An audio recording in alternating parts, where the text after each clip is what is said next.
And welcome to the Ministry of Sport and Community Development, Community Mediation Services Division, Public Education Mediation Conference.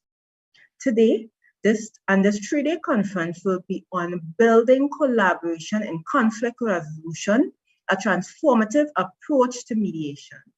I would just like to welcome all of you who would have registered and shown interest in this presentation and this conference. We really appreciate your interest and you being part of this conference over this 3-day period. I would just like to also say that as we go on this journey together, please be prepared to learn as well as to give feedback to us, as we really want to share and grow the discussion in Trinidad and Tobago and the region about how mediation can impact our daily lives and our institutional structures.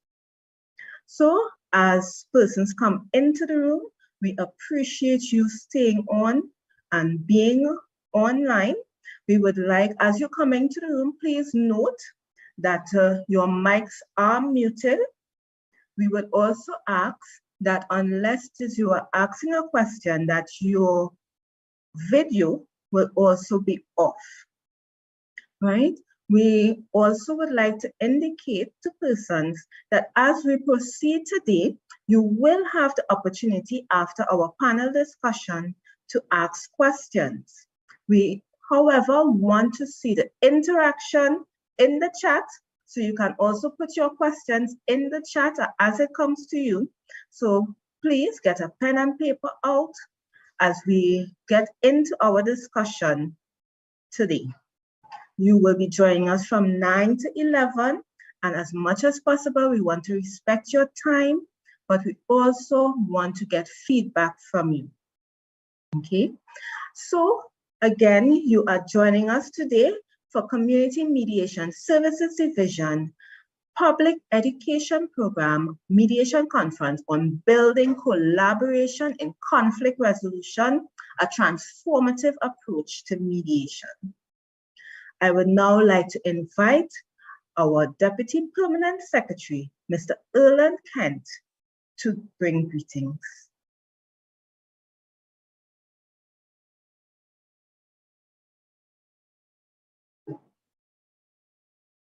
Mr. Kent.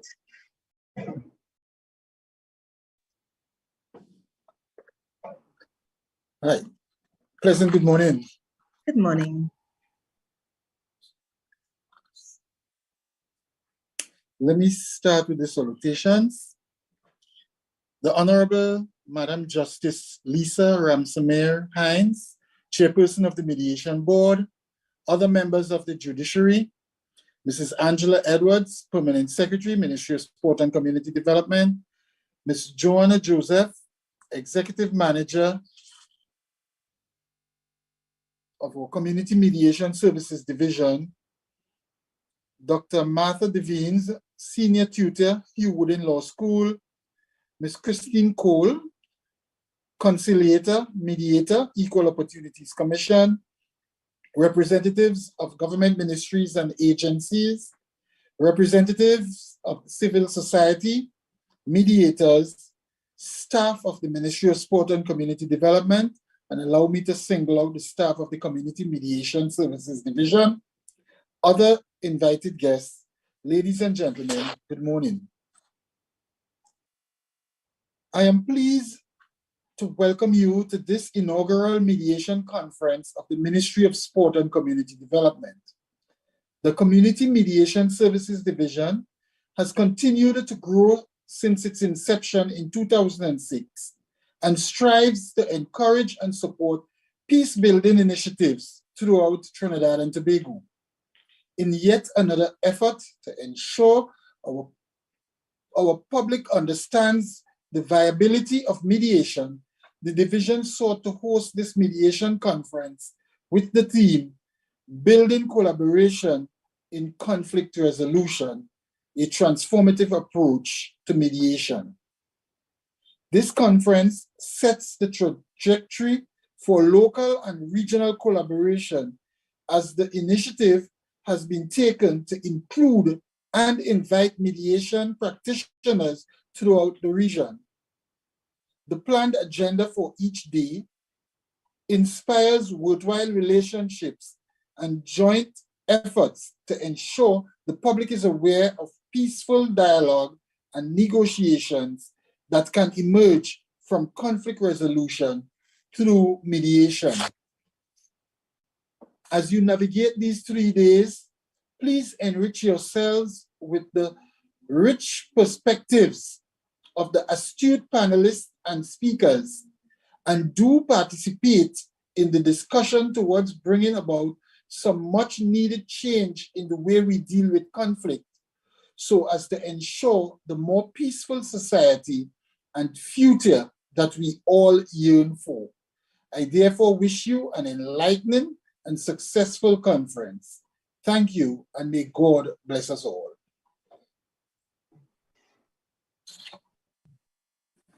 Thank you so much, DPS, and we really appreciate you bringing greetings. And we would like to, as we welcome persons, we would like to also say that as you come in, we appreciate you as well, because you are the ones who are making this conference a success. We would now like to invite Permanent Secretary, Ms. Angela Edwards, Permanent Secretary of the Ministry of Sport and Community Development, Ms. Angela Edwards, to bring the feature address. Good morning everyone, and thank you, Mistress of Ceremonies. Thank you very much, and thank you to DPS for those wonderful welcome remarks. I will begin with my salutations, and then I will get into the meat of the address. The Honorable Madam Justice Lisa Ramsey-Hines, Chairperson of the Mediation Board, Mr. Erland Kent, Deputy Permanent Secretary, Ministry of Sport and Community Development, Ms. Joanna Joseph, Executive Manager of the Community Mediation Services Division, Dr. Martha Devines, Senior Tutor at the Hugh Wooding Law School, Ms. Christine Cole, Conciliator and Mediator, Equal Opportunities Commission, members of the judiciary, representatives of government ministries and agencies, representatives of civil society, mediators, staff of the Community Mediation Services Division, and other staff of the ministry who are present, other invited guests, ladies and gentlemen. A hearty good morning to you all. On behalf of the Honorable Shamfa Cudjoe, Minister of Sport and Community Development, and by extension, the Ministry of Sport and Community Development, I welcome you to the first mediation conference of the Community Mediation Services Division of the Ministry of Sport and Community Development. It's all being held under the theme, Building Collaboration in Conflict Resolution, a Transformative Approach to Mediation. Today is significant as it marks the 17th anniversary of the Ministry of Sport and Community Development's Mediation Division. It's also significant as it is also the 17th anniversary of the outstanding work and progress that the division has made over the past 17 years. Today's meeting marks a historic victory for the division, but it also comes 23 years after the commencement of the 3-year pilot that introduced mediation to Trinidad and Tobago as an alternative to the court process. During that pilot period, mediation was available to first-time offenders charged with certain criminal offenses and persons involved in disputes in a limited number of civil and family matters, as identified in the Community Mediation Act number 13 of 1998 and as amended by Act number 45 of 2000. While there was a clear demand for mediation, the pilot study revealed that a new structure for delivering the service, as well as a new framework, were required. Following that, the Mediation Act of 2004 was enacted, and a cabinet-appointed panel established a new community mediation organization. This new system went into effect on April 27, 2006, and it sought to address community problems by implementing programs to promote reason and increase public safety. Thus, the Mediations Division social work and other therapeutic interventions, such as the Parental Support Group, the National Empowerment Program, and the School Peer Mediation Program were born, all with the goal of holistically encouraging behaviors consistent with Mediation Division's underpinning philosophy of mediation, restoration, and peace building. Since 2018, the Mediation Division has assisted over 22,000 citizens with some form of social intervention. The overwhelming public response to our services and programs consistently demonstrates the keen desire for empowerment by members of communities to personally handle the challenges of daily life responsibly and constructively. At Mediation Division, we continue to strive to assist anyone who requires that service. On Monday, we launched a virtual tour of our facility as we seek to accommodate our clients both physically and virtually, allowing us to accommodate more persons at any given time without compromising the quality of our work. To all our invited agencies today, your presence here is greatly appreciated. The Mediation Division is only as good as the professionals and the network we have established between us and among us. We hope that by the end of this conference, we will have a sense of community and have established greater collaboration amongst all agencies to benefit our clients. For all of you gathered here today, we recognize your keen interest in supporting conflict resolution within your communities. We understand that as industry professionals, we are usually faced with serious decisions in conflicting moral and social situations. These can be onerous. We encourage everyone present here today to be each other's keepers in this very demanding industry. You do not have to carry this weight alone. We have also invited established mediation organizations across the region, and we want to especially welcome our colleagues from Jamaica, St. Vincent, and St. Lucia, as well as prominent organizations in dispute resolution across Trinidad and Tobago. We hope this conference will prove fruitful as we share insights into the different types of mediation and discuss ways to increase the effectiveness of the process across the Caribbean. So by the end of this conference, we believe we will all share the same goal of wanting growth for the industry and will have provided recommendations and shared invaluable real-life challenges and experiences within the industry and those that are unique to Trinidad and Tobago's specific geography, which can also help grow the industry. I wish to thank the Mediation Division for organizing this conference and I sincerely believe that the deliberations of the conference over the next 3 days will prove stimulating and engender much reflection on the optimum approach to mediation to serve the best interests of our clients, not only in Trinidad and Tobago, but across the region. The agenda is a very comprehensive and packed one. Today's panel discussion will address how agencies which facilitate conflict resolution can change the conversation from an interest-based approach to a transformative one.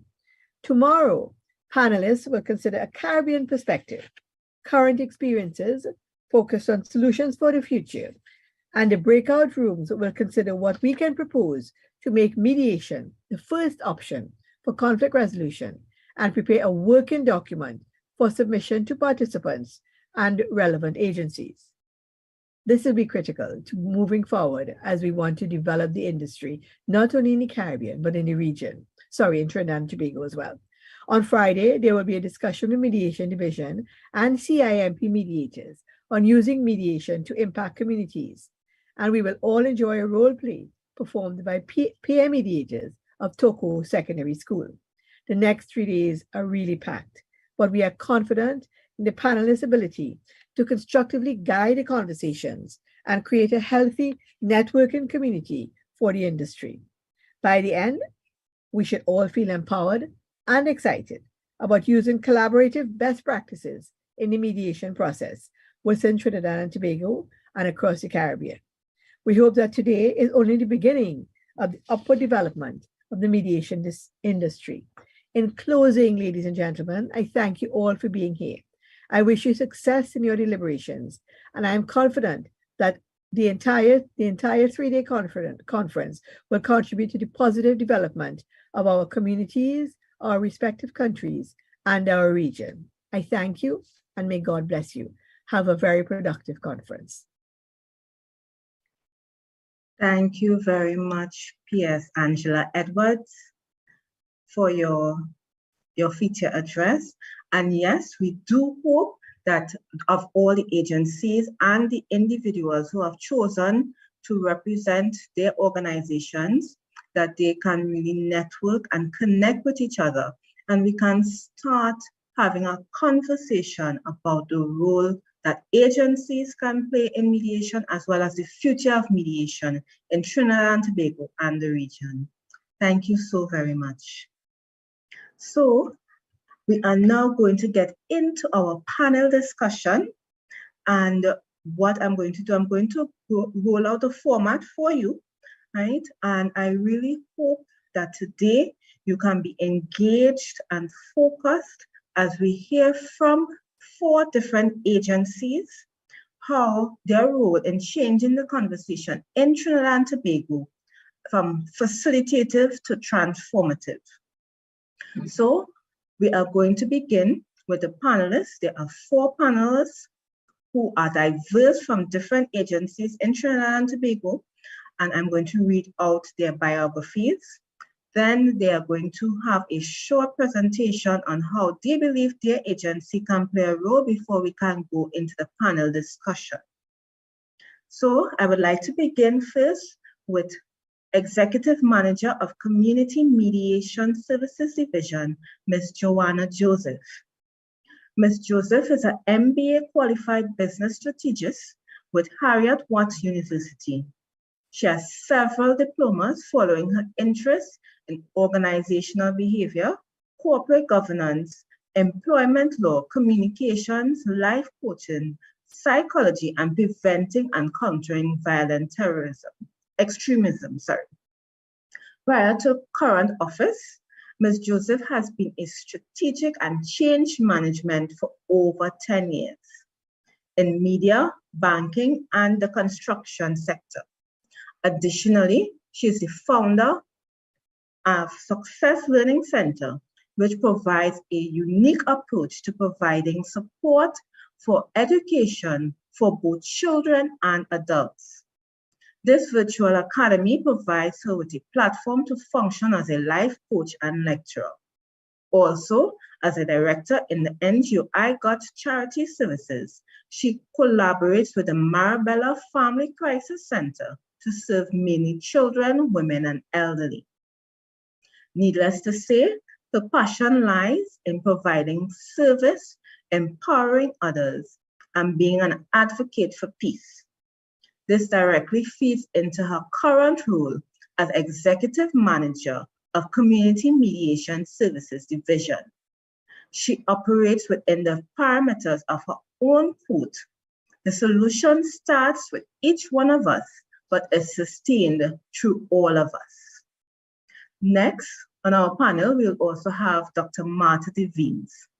Dr. Devines is an educator, conflict resolution expert, and attorney at law with a career spanning over 25 years.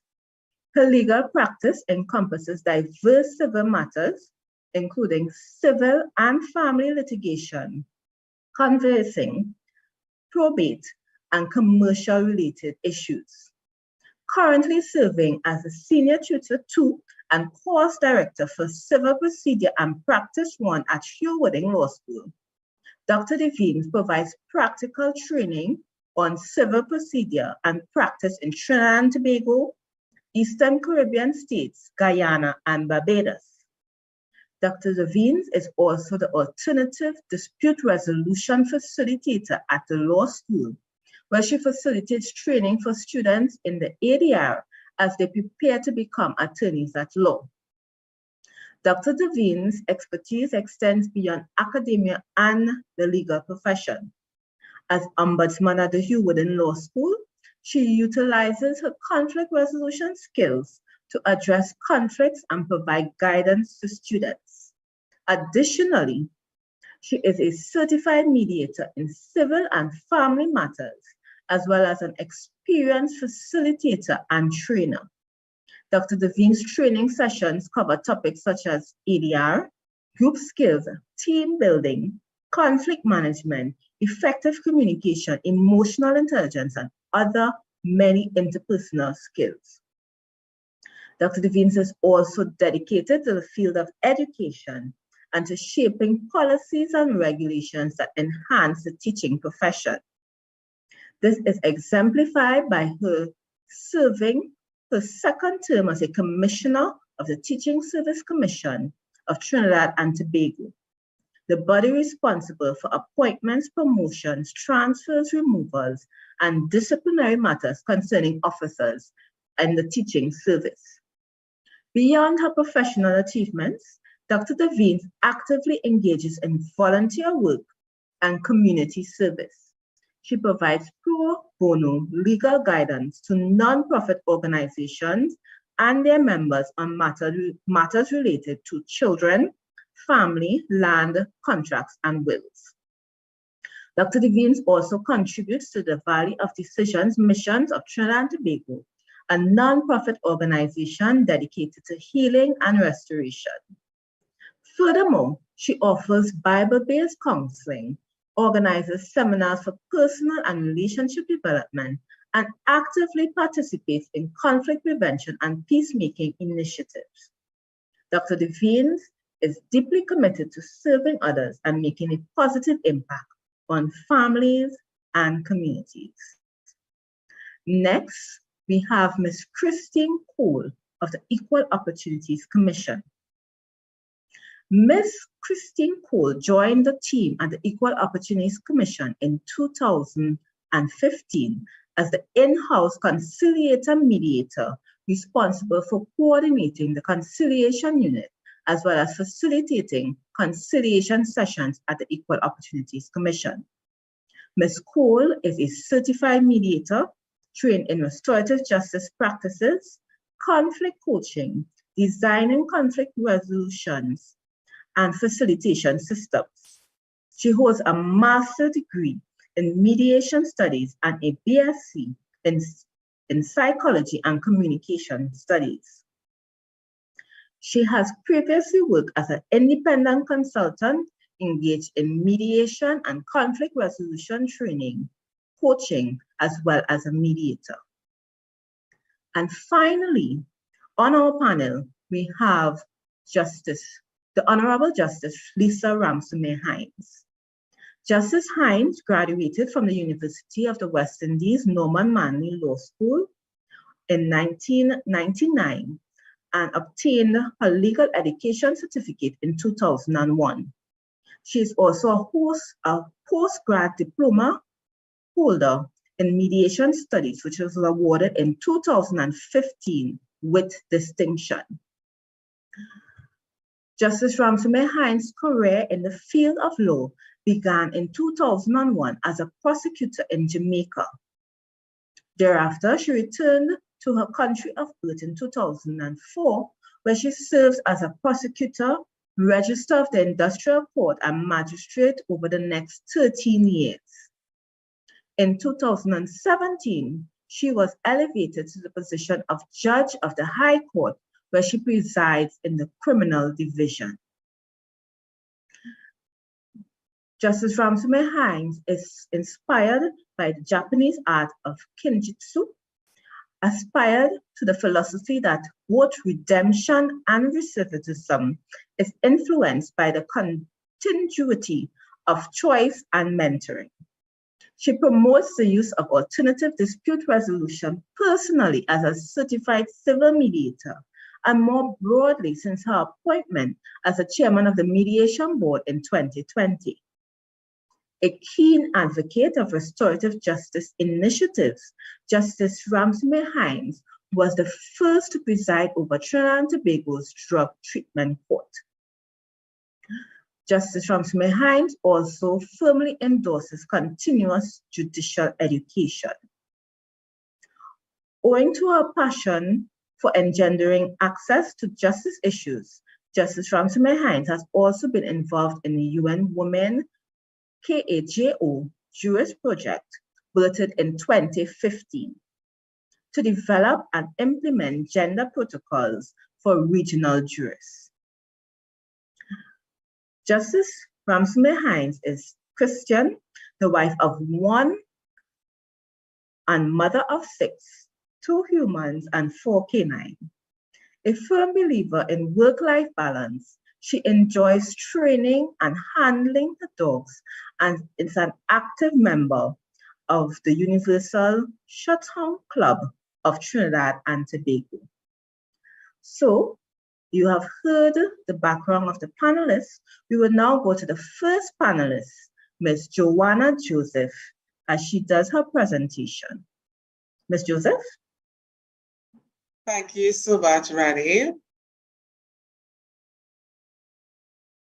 The Honorable Madam Justice Lisa Ramsey Hines, Chairperson of the Mediation Board, Ms. Angela Edwards, Permanent Secretary, Ministry of Sport and Community Development, Mr. Erlen Kent, Deputy Permanent Secretary, Ministry of Sport and Community Development, Dr. Martha Devines, Senior Tutor, Hugh Winning Law School, Ms. Christine Cole, Conciliator, Mediator, Equal Opportunities Commission, members of the Judiciary, representatives of the government ministries and agencies, representatives of civil society, mediators, staff of the Community Mediation Services Division, other invited guests, ladies and gentlemen, good morning.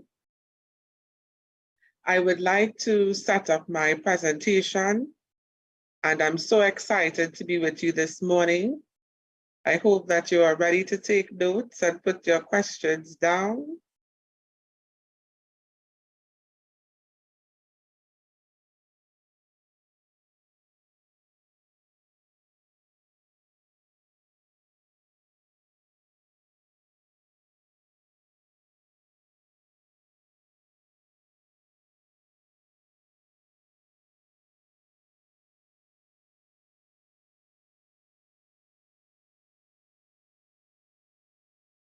All right, so I think we're ready to go. So this morning, we are going to discuss building collaboration and conflict resolution, a transformative approach to mediation.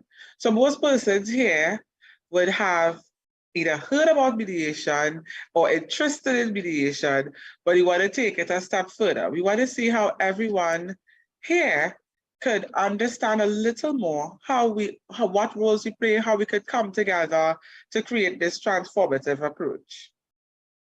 I want to first share a video with you to stimulate some thought and for us to further appreciate the need for this collaboration, how urgent it is, and the consequences of inaction. A family disagreement may have led to a shooting and a house fire in North Ogden, leaving 2 people dead. News Specialist Mike Anderson is in the neighborhood tonight. And Mike, you've been talking with neighbors. What are they telling you right now? Yeah, Mike, you know, the next door neighbors to Scott and Jody Roberts, who say they're very close friends with them, say that his brother was in town visiting from out of state, and that he's the one who fired the shots. And all of this comes really out of nowhere for people who know the Robertsons, who say that they are very kind people. Tonight, a land dispute in San Francisco turned violent. Watch this. At the heart of the controversy is no one is certain who owns this land. There's no agreement how it should be used. One thing we know, it apparently worth fighting for.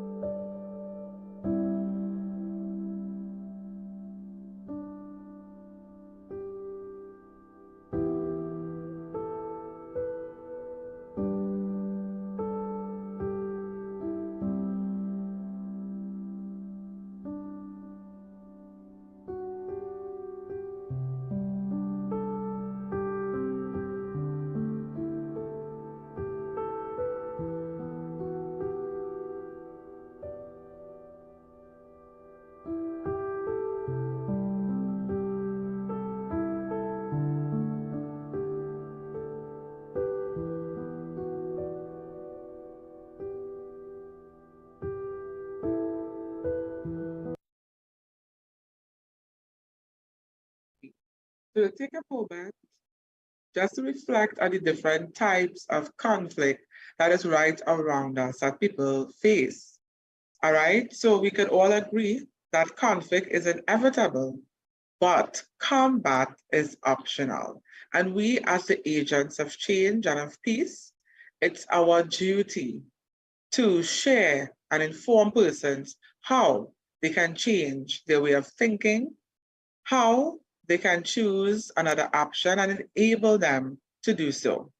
So at the Community Mediation Services Division, we agree that quotes have been something that we all can relate to.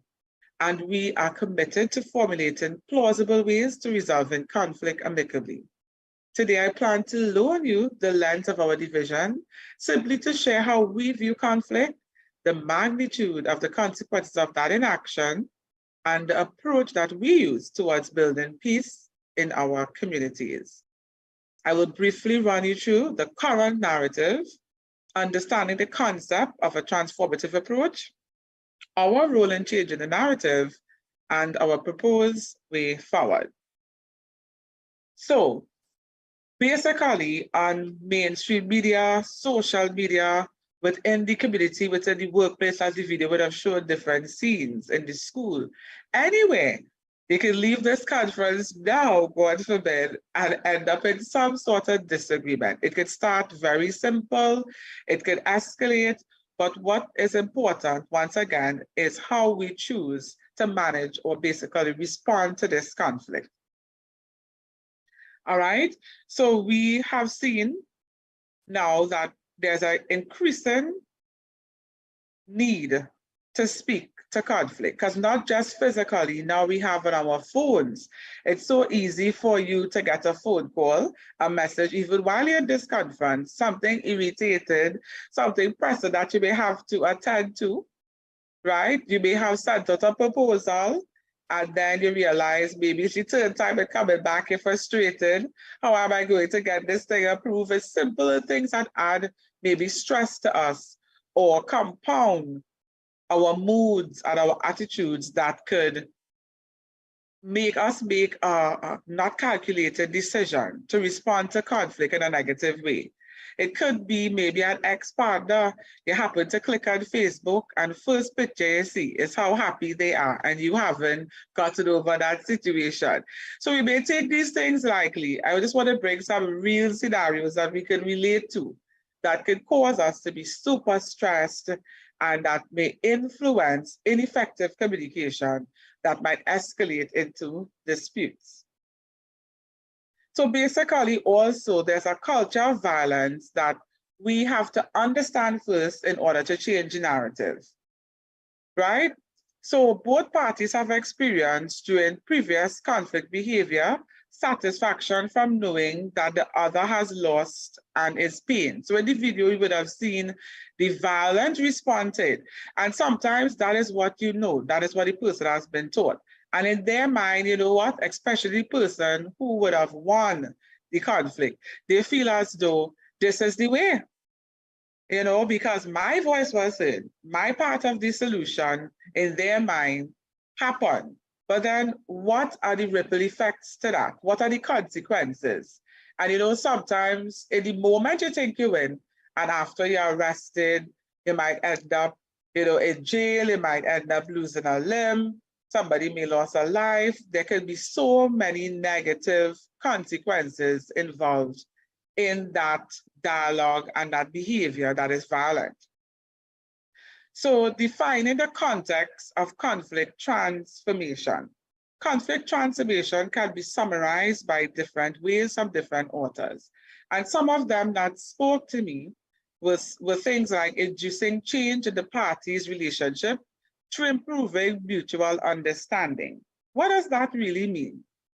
And is there a distinction between conflict resolution and conflict transformation, right? So conflict resolution really speaks to being able to solve the problem, just that immediate conflict. So you have a dispute now, you may talk it out now, but then to what extent? What are the tools? What are the empowerment? How do you use that to transfer it in other situations. So the transformative approach, though, is one that is long-lasting. It helps you to restore relationship. It helps to empower you and give you the tools to transpose it into different types of situations to deal with conflict. All right, so we have other definitions that could feed in and to bring a greater understanding of conflict transformation. And there's a process involved in it in creating this transformative approach. So it's dealing with the attitudes, changing and redirecting negative perceptions of conflict. All right, so basically, how do you think about conflict? It starts in your mind, because how you perceive it is how you're going to behave, right? So there's a transformation of that behavior as well after the understanding. So now that you understand conflict a little better, how it can arise, what triggers you, for example, then you can think, okay, how am I going to deal with this? I know myself, I understand the situation, and I'm empowered with the tools now to act a little differently. So before, I'm pretty sure I heard the labor term, you're moving from 0 to 100. Before, that might have been you or somebody that you interacted with, that's your behavior. I'm going to respond now. I have to deal with this now. You know, we just say in local terms, I ain't taking that, right? But the transformative behavior allows you to think forward. What can happen if I continue this behavior? So that's where, you know, you are able to say, all right, instead of moving from 0 to 100, let me breathe. Let me count to 10. Let me think about it before making another action. So transformation of the conflict itself by seeking to discover, define, and remove incompatibilities between parties. How can we adopt this approach?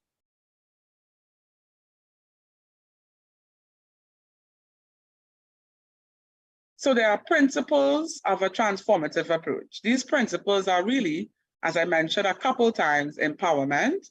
We have recognition and perspective change. So I just put it into 3 categories that would be easy to relate to and to remember. So when you're speaking of empowerment, the parties to the dispute must first believe that they are empowered. So sometimes you teach somebody something, but they don't have the confidence. They don't fully understand. Can I really use this? Right? So they must believe that they are empowered with the information, skills, and decision-making ability to change the course of not only presenting conflict, but the relationships between them. All right? And oftentimes we find that relationship situation in families or situations where you meet the person over and over again. It could even be a work relationship. All right? You have to think about, okay, I'm coming back home to meet this person, I'm going to see them again. We have to work together again. So when you think about restoring or maintaining even that relationship, you have a different approach, right? We spoke about recognition.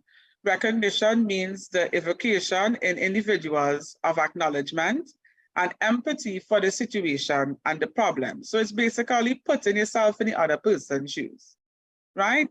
I know we could relate to that. Sometimes you're so stuck in our side of the story that you're going with that and we focus on being right. I'm the right one here.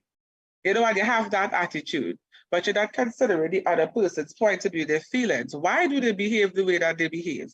So it's very important to increase in understanding and empathy for others when responding to conflict.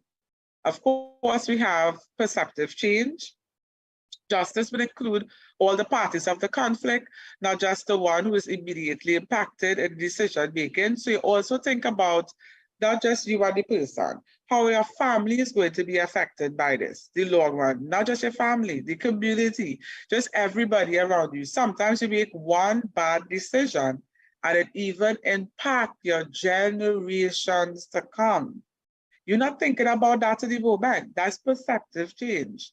So you have to be able to see not just you in silos, but all the communities and the relationships that you coexist in, not just in the present, but in the future. So let's get into community mediation transformative approach. How do we address the situation. We have the reactive side of it, which deals with the conflict as it is happening. So you can't ignore this current conflict to think about future or other things. You have to deal with that first. You have to settle that situation. So our services provide counseling and mediation, right? You could come for counseling alone if you have self-conflict. Sometimes you're conflicted within you. You're not sure who you are, where to go, and sometimes just working out situations and issues within yourself helps you to be able to think clearly and to respond to conflict better, right? Then there's pre-mediation counseling, especially in a family situation where somebody may have come to you, 2 different parties or how much ever parties, and they have this one issue they're highlighting. But you realize, hey, there are so many underlying issues that would have led to that place where they are. So that's the pre-mediation counseling to deal and settle those issues before the actual mediation to resolve that conflict. So all of that is the reactive approach, dealing with what is happening now.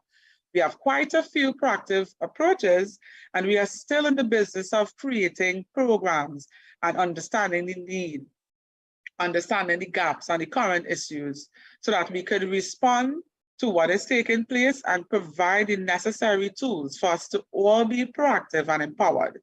We have our National Empowerment Program, NEP, Peer Mediation, Community Inclusive Mediation Program, Men's Support Group, our Men's Symposium, Parental Support Group, our Parental Symposium, Co-parenting, and of course we have the Public Education and Sensitization Program, which actually the webinar and the conference today came out of that.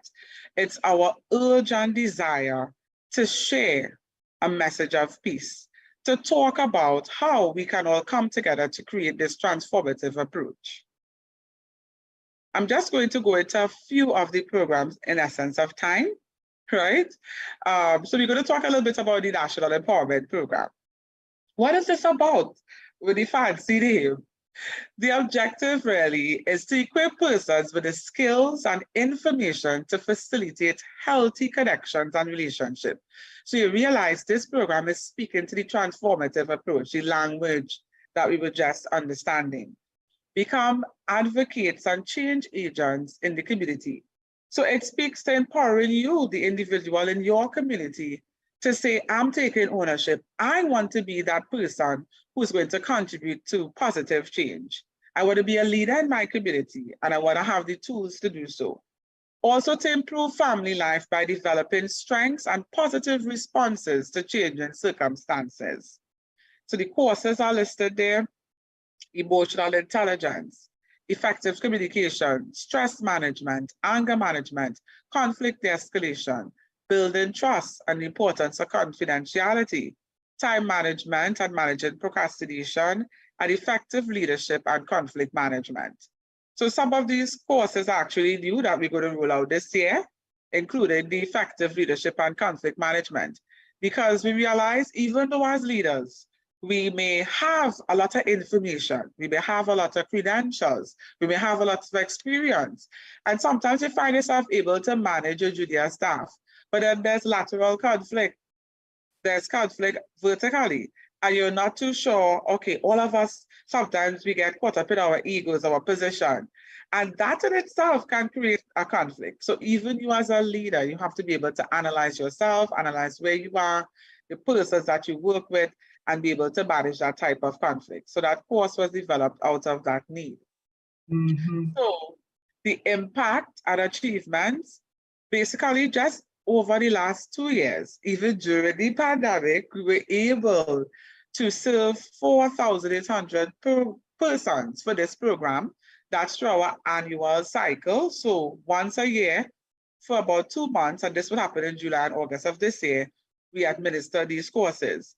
That figure does not include the agencies, both state and in the private sector, that we engage to do these trainings. So this number is actually greater. We have trained members of the community police, national security through the crime prevention unit, quite a few, I'm just listing a few here. Ministry of Tourism, Culture and the Arts, Vision and Mission, Ministry of Health, and we also collaborate with these ministries as well. A lot of NGOs and agencies to come together to do work in our communities. Ms. Joseph. So, Ms. Joseph, thank you. I know you would have touched about the types of programs that we have. Yes, thank you. So I just wanted to, probably we can talk about the others a little bit later on, but I wanted to just say thank you very much for talking about laying the foundation and our understanding of what a transformative approach would look like and the building blocks for a transformative approach, the principles of a transformative approach, right? So I would now like to go on to the next presenter, Dr. Martha Devines from the Hugh Wooding Law School, who will talk about her perspective in changing the conversation from facilitative to transformative. Thank you, Ms. Williams. Good morning. Please permit me to stand on the current protocols observed. Ladies and gentlemen, I am very pleased to be here today to discuss this critical subject, the role of conflict resolution agencies in fostering collaboration. And before I delve into this topic, I just want to give a little information about the Hugh Wooding Law School. The Hugh Wooding Law School is one of the 3 law schools of the Council of Legal Education that provides practical professional training for admission to practice law in the Commonwealth Caribbean. And this includes practical live client training through our legal aid clinic. So in effect, what we do is that we train persons to practice law, to become attorneys at law. And interesting enough, because a lot of persons sometimes do not even recognize that even as attorneys at law, we are also very much a part of the conversation when it comes to collaboration in conflict resolution. And when we say collaboration in conflict resolution, I just want to say we are speaking really about a shift towards parties who are in conflict working together to find mutually satisfactory solutions without needing to rely on court proceedings. So you would wonder, why as an attorney at law, why as a law school would we be part of that conversation? But I'm hoping that today, based on the little presentation that I have, or what I'm going to say today, that you at least are able to recognize how important the law school, the role the law school plays in building collaboration and conflict resolution. And it's really because of what we do or what we can do. You know, in talking about building collaboration and conflict resolution, it's important to understand that it's more than just offering the services to assist in resolving disputes. It's also about education, and that education really allow for the perspective change that Ms. Joseph would have just spoken about. It also allows for recognition, that self-awareness, and also for empowerment. And those are, you know, the tenets of that transformative approach to which we refer. It also instigates change and encourages the more transformative approach. And I believe that agencies need to assist in raising public awareness about mediation and its benefits. So that's why I'm so very happy to have been invited to this particular forum, where it's really raising the public awareness about the significance of collaboration, the significance of properly dealing with conflict and the role that the various agencies have. It is essential, I think, for individuals and organizations to recognize that collaboration rather than confrontation can lead to better outcomes. Quite often people think that they should go to court, they should fight it out, they want to get their day in court. But without being educated as to the benefits to them of actually talking it out first, they sometimes end up in court recognizing that the outcome that they got is not the outcome that they expected, and it's not the outcome that's in their best interest. I also think it's paramount to empower persons through skill development in areas such as negotiation, effective communication, mediation skills, because you don't always want people just having to rely on third parties. I believe you want to empower people to be able to approach conflicts positively and effectively, working together first to find mutually acceptable solutions, and then where they recognize that they're unable to do so, then relying on the assistance that can be provided by the various agencies. So such a culture shift promotes collaboration and is a crucial component of the conversation for agencies. So in that light, I want to spotlight how this whole spirit of collaboration is upheld and promoted even within our court systems. And that is where our organization, the Hewlin Law School, plays a very significant role. So persons may not know that once you are engaging in civil litigation, once you are bringing a matter to court in a matter that's not related to a criminal action, and I suppose that there'll be another conversation where we speak about criminal, but I want to focus on the civil litigation. We are guided in civil litigation, and we have rules referred to the civil proceeding rules. We tend to refer to it as the CPR. And these rules provide procedural guidelines that govern how civil litigation should be conducted in Trinidad and Tobago. So often persons are in conflict and they want to have their day in court, not recognizing that there are certain rules that govern how they behave prior to coming to court, as well as while they are in court. So the primary goal of these rules, and we term that the overriding objective, that's what it's referred to in the rules. The primary goal is to ensure that cases are dealt with justly. That's a duty that's imposed on the courts. And based on this overriding objective, it requires the courts to ensure equality, save expense, manage cases expeditiously and fairly.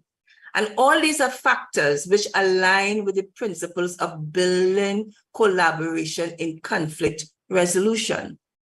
So accordingly, the CPR itself encourages the use of ADR, mediation being one of the key methods prior to and during litigation. And, you know, for those who aren't, because I know there are attorneys here, but for persons who may not be familiar with law, with litigation, I think this is really important, because persons sometimes believe that, you know what, I don't want to talk it out. I don't want to settle this. I want my day in court.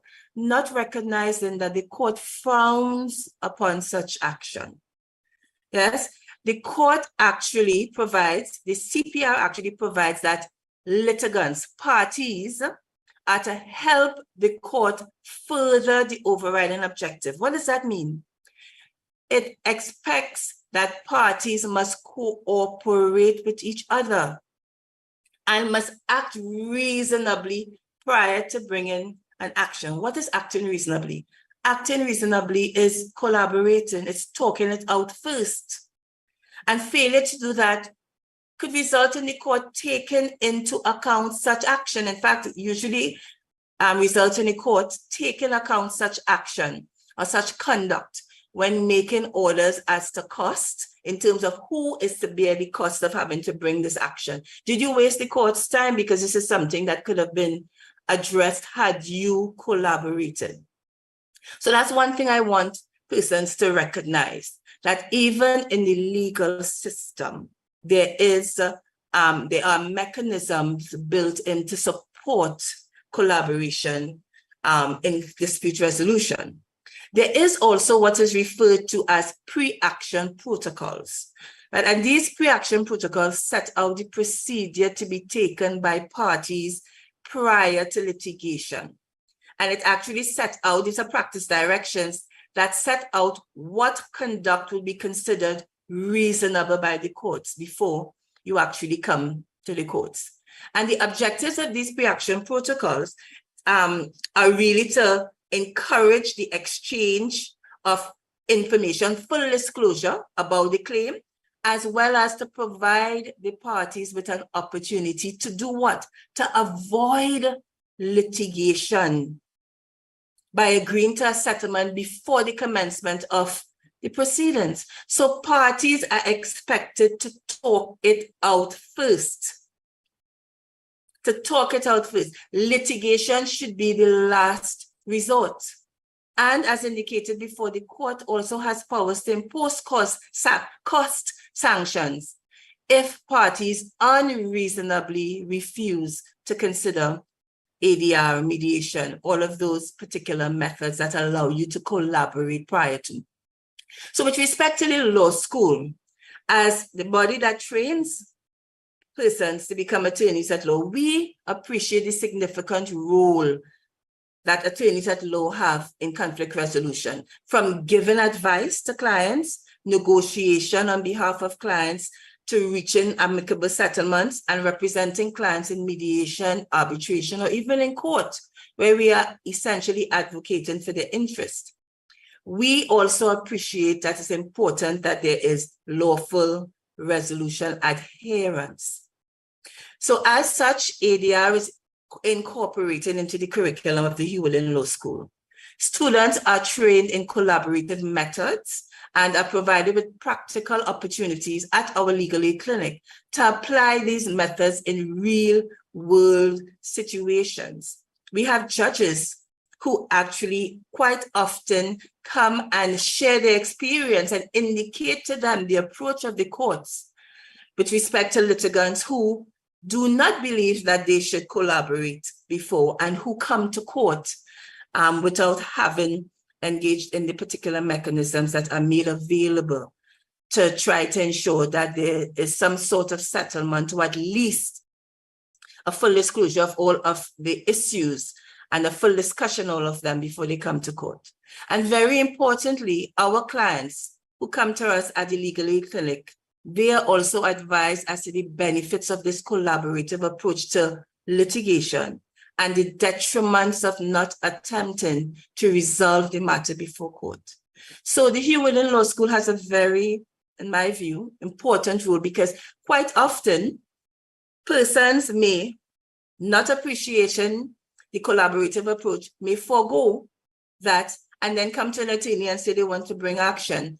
And an attorney understanding their role as a problem-solving attorney, as an attorney who, by extension, must ensure that their clients act reasonably. That attorney can actually advise the client with respect to the mechanisms in place for them to talk it out first before going to court, as well as it's important to understand that it's not only prior to litigation, but the rules also provide for mechanisms during litigation. So it's at almost at every point, the court is pointing persons to trying to settle the dispute. And while I know my time is limited, so I really don't have time to delve into the benefits of, it's really important that persons understand and appreciate the benefits of trying to resolve the matter before going to court, trying to resolve the matter before putting it in the hands of court. Okay, so just to conclude, the law school, our law school play an instrumental role in fostering a culture of collaboration and dispute resolution. I believe that generally we are at a good place because collaboration is strongly reinforced and supported by our court systems. So as agencies in general now, including the law school, we need to be purposeful in working towards a shift in culture by considering various initiatives, including initiatives like this, and ensuring that we are part of this much needed conversation to propel change.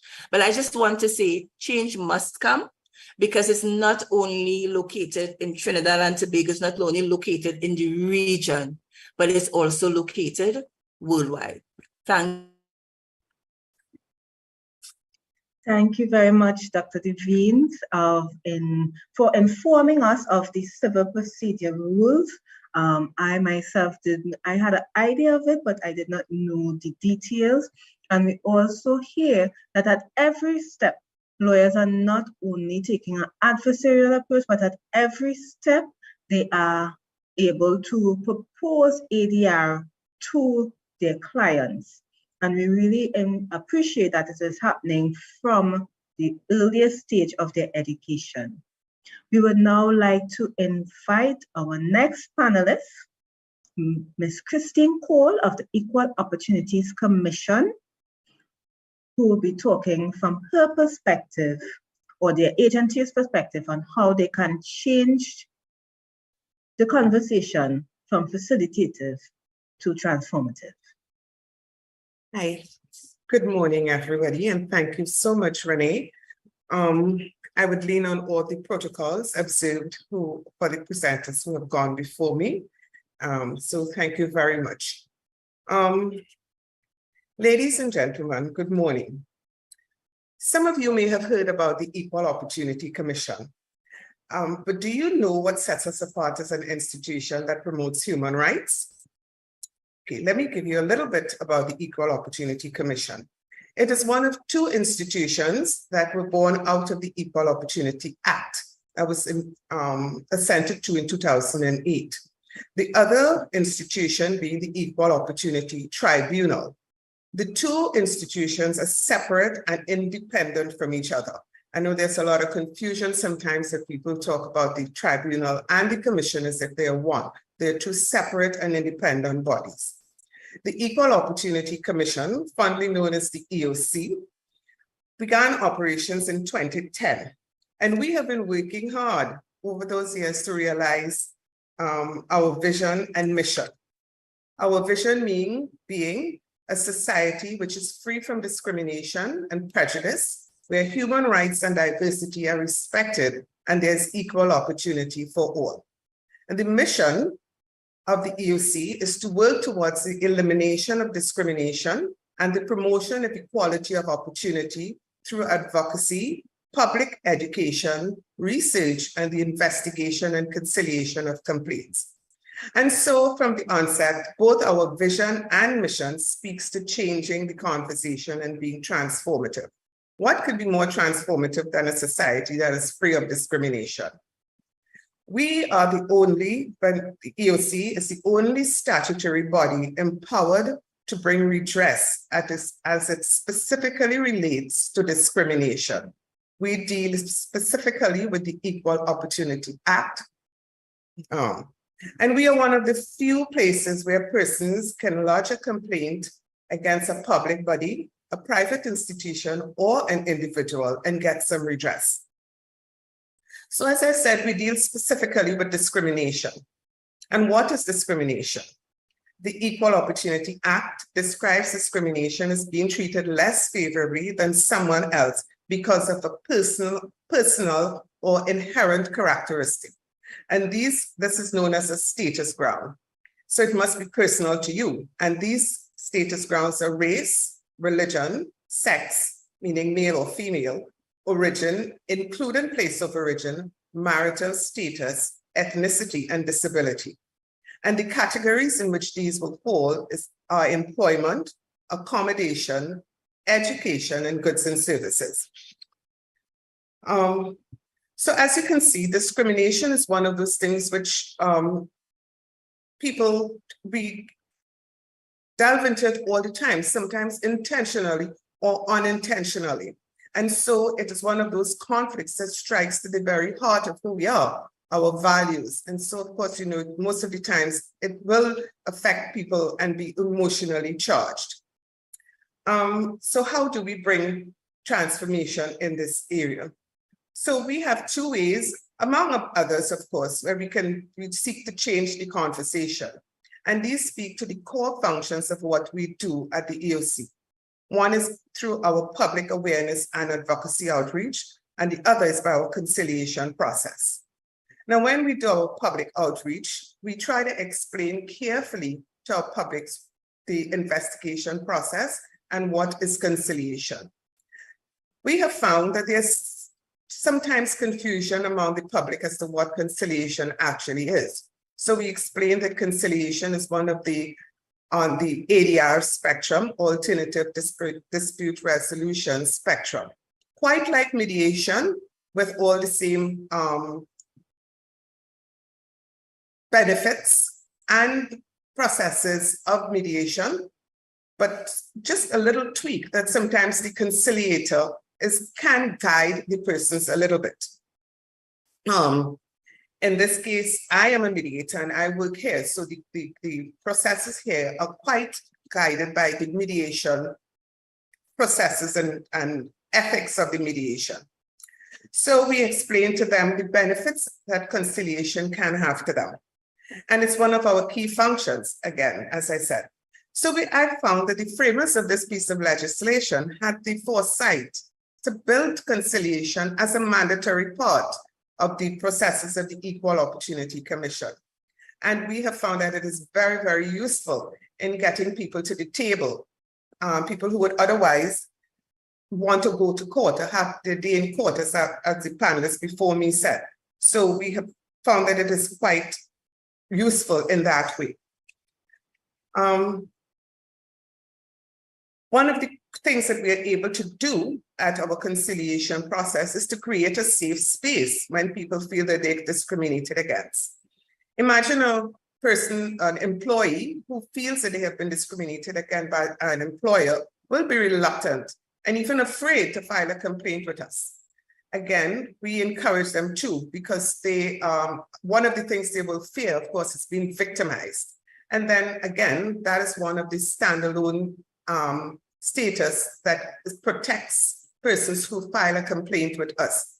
Victimization speaks at the EOC, speaks specifically to if one files a complaint within this act, the EOA, or any other piece of legislation.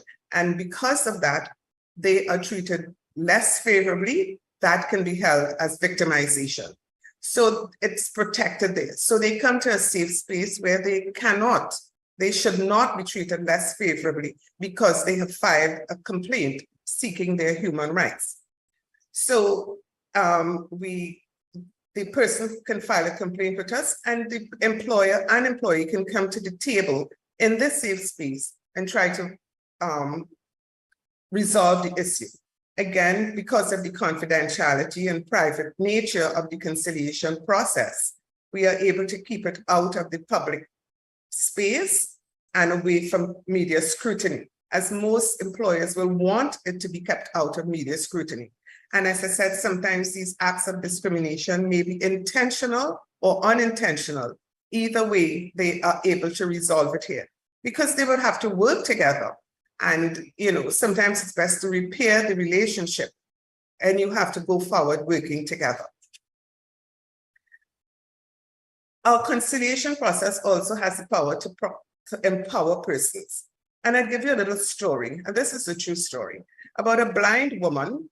She came to us and she said that she had gone to a local bank to request a bank card.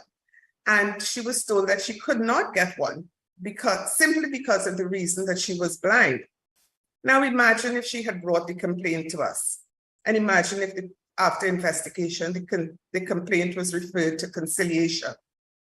And imagine that we had gotten the a policy maker or decision maker from the bank to sit with her and talk, because we usually ask policy makers and decision makers to come to our conciliation sessions.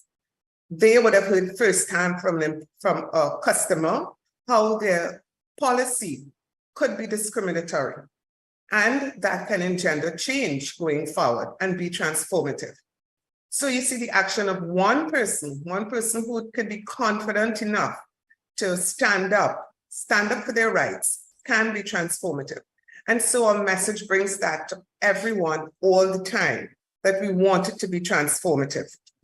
It can be a catalyst the conciliation process could be a catalyst for changing these conversations, that decision makers gets to hear from employees, from people who utilize their goods and services, from educational institutions, how this can be, how some of their policies, why sometimes might be well-intentional or even being entrenched in an organization, can be considered or can come across discriminatory to other people.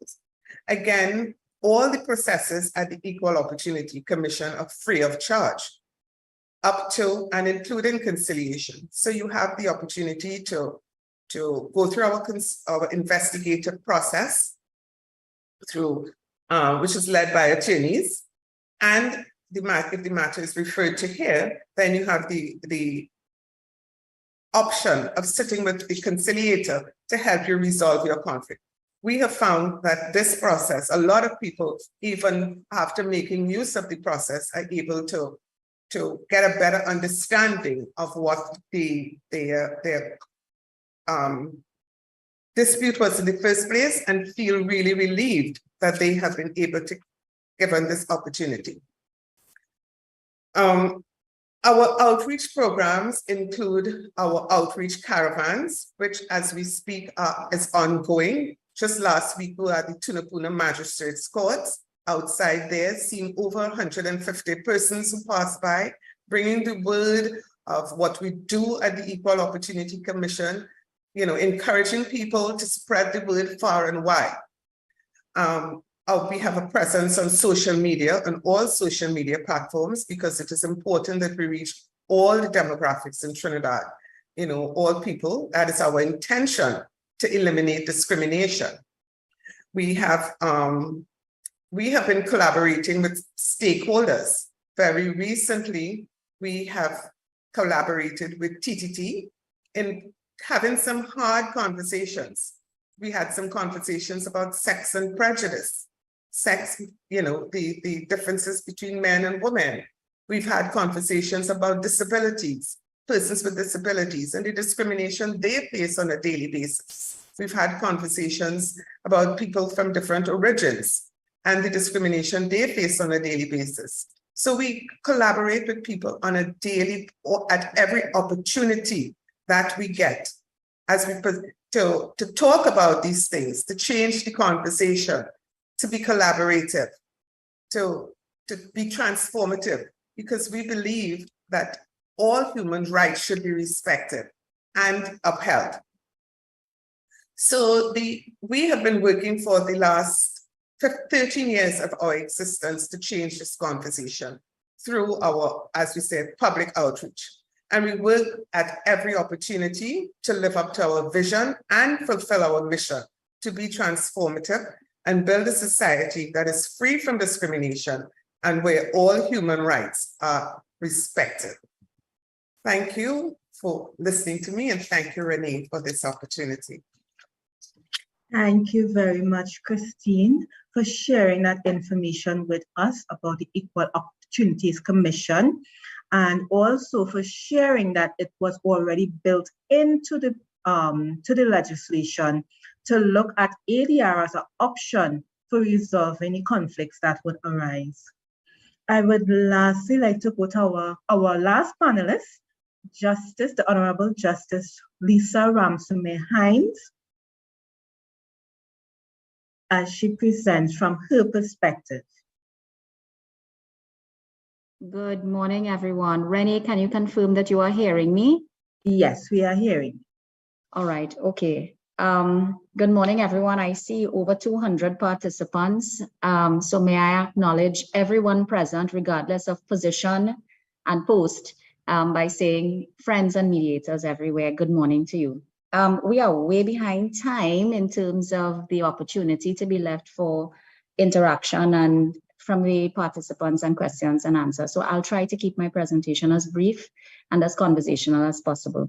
The overall theme of the three-day conference, as I understand it, is building collaboration in conflict resolution, a transformative approach to mediation. But today's session is really about the question of the role of specific agencies in facilitating conflict and move in changing the conversation, moving from an interest-based perspective to one an approach that's transformative. So I'm wearing two hats today, but I'll try to see if I can merge everything in one. I'm wearing the hat of the chairman of the mediation board, the new board, that is, and as a judge sitting in the criminal division. I also sat as a magistrate for 10 years, so I bring with me that experience as well. Now, the mission of the judiciary, interesting as it is that the judiciary works towards the resolution of conflict in the society by resolving disputes which arise out of the operation of laws and involve the application of remedies and the punishment of offenders. So even as we speak about how the judiciary approaches resolving conflict in society, it is in fact an interest-based approach, just by way the mission itself is framed. So one aspect of what I do is challenging the is tasked to do. And it's going to take time for culture to change.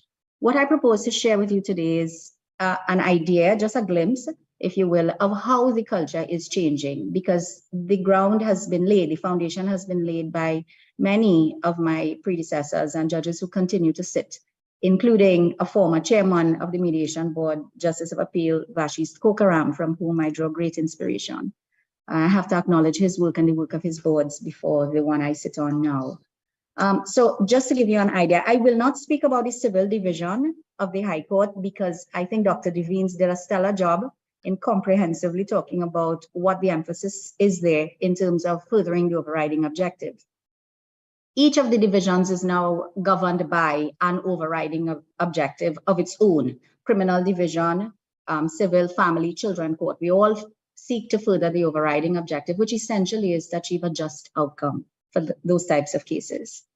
So I'll tell you a little bit about the children court. In the children court, mediation is used itself in its formal dispensation, the actual legitimate process of mediation in certain circumstances. They are suffering though from a lack of they don't have enough certified family mediators. So in wearing my other hat as chairman of the mediation board, there's a task there that requires collaboration in order to allow the children court to meet its own mandate in giving effect to mediation itself. But in addition to that, the children court judges and judicial officers use mediation skills generally in the work that they do. You would appreciate that they deal with persons in society who are in conflict with law who are not yet 18 years of age. And in Trinidad, I don't know if you know, but the age of responsibility in terms of criminal laws is 9. So you can be charged as early as 9. I saw someone in the chat indicate that we ought to have compulsory mediation from the courts, but that flies in the face of the philosophy of mediation being a voluntary process. So while we can encourage it in all of our language and in all of our processes, you must appreciate that it comes down to encouraging persons to volunteer for this. Otherwise, you won't get a properly negotiated settlement or agreement that can be effected properly. So another example of mediation skills, or a successful example of mediation skills being used in the children court, is the peer resolution process. So this would be for the lower hanging fruits.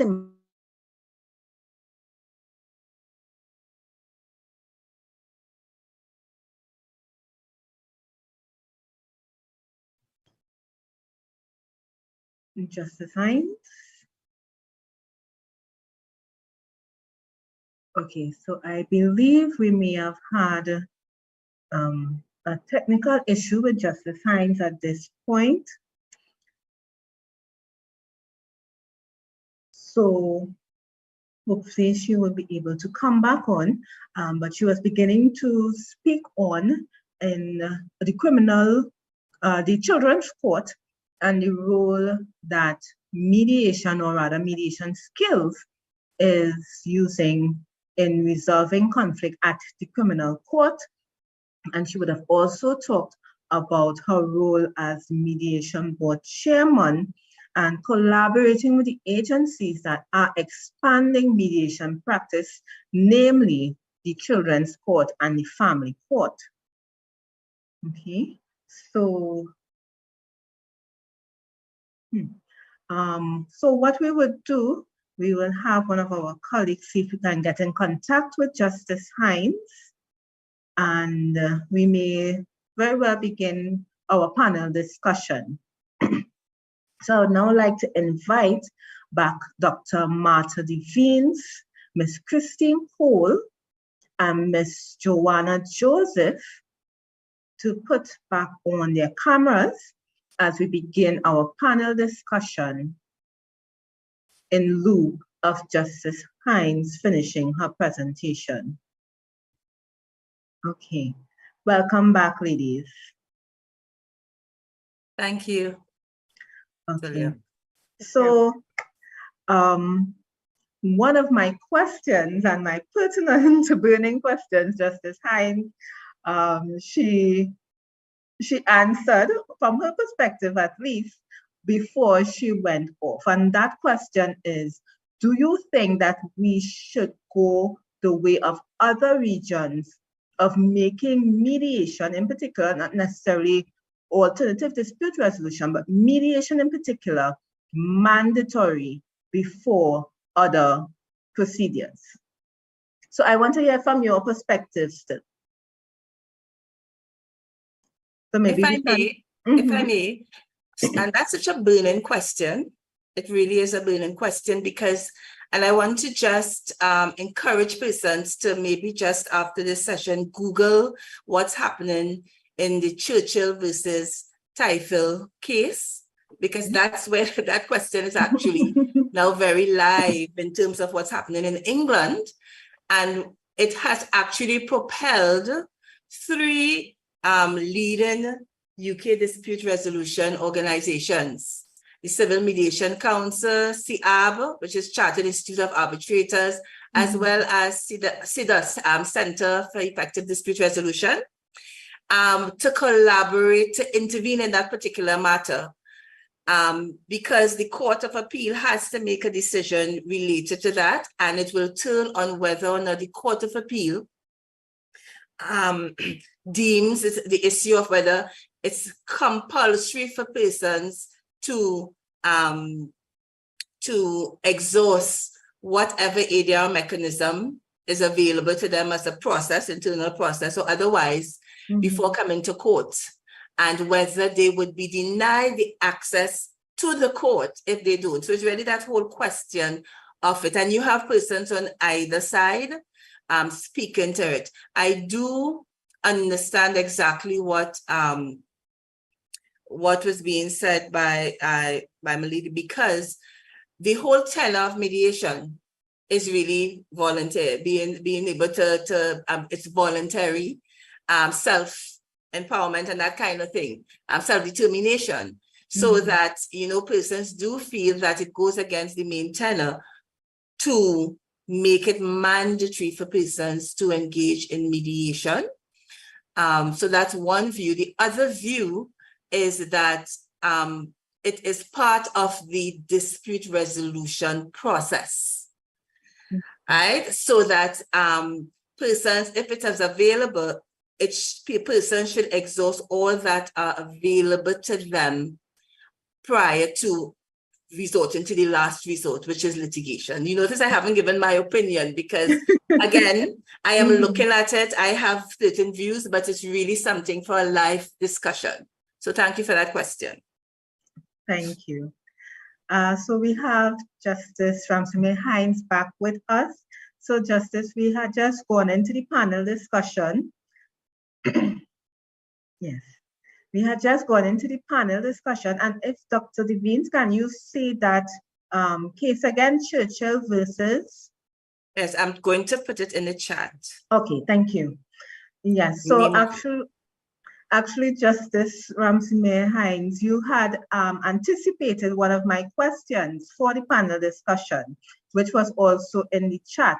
And Dr. Devines was just giving some feedback on where it is internationally, but not her opinion, to be clear. Right? So I know you would have stated in your presentation. If I can ask Ms. Cole or Ms. Joseph, where you stand on that.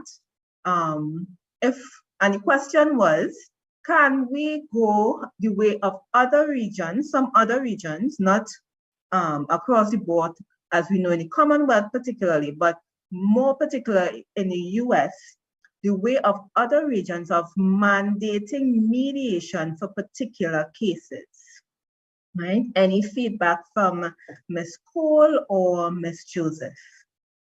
Let's go to go first, no problem.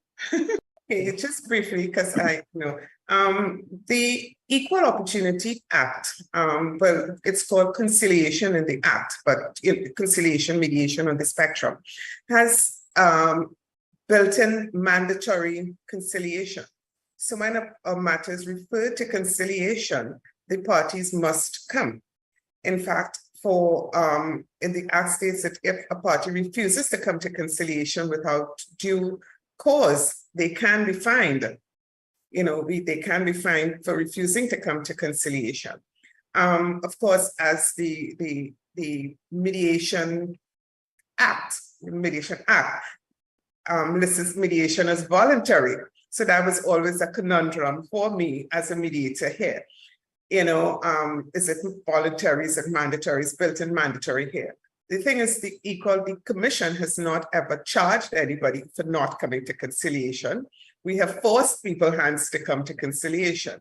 And the thing is, with this, sometimes from working at the Commission here, sometimes it works because a respondent who may be a corporation and would want to prolong the matter, or say, well, let's go to court. And I think the conciliation process at the EOC, if somebody wants redress, they can use all the, get it without having to cross a financial hurdle to get some redress. And so forcing the other party to come to a mediation has this, they can see, okay, so at least I get to sit and talk with you. At least you have to hear what I have to say, a decision maker, as it were, even if they do not settle or they do not resolve the matter that's formed. So forcing them to come there but again, that is, it's a long conversation we've had, because people can just come and sit like a bump on a log and say nothing, which we've had as well,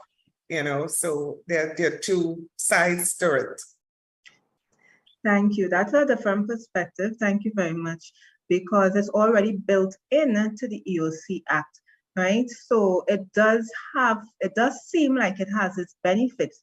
And what we would have experienced at community mediation is when it is they are referred sometimes from the magistrate court, one, they never knew about it, and two, we tell them, at least try, and they see the benefits when they try it, right? So it does seem, yes, go ahead. Renee, would you permit me to piggyback there and bring in parts of my presentation, nevertheless, still, because you've touched on something that I think is really important, and Christine mentioned it. May I apologize, though, we lost internet. I am working in Tobago, so I have some challenges here. Yes, go ahead, Justice. Yes, but there's a lot that we have to do to change the culture, so not too much is known. So you are correct. Parties readily come to the magistrate's court or the district courts.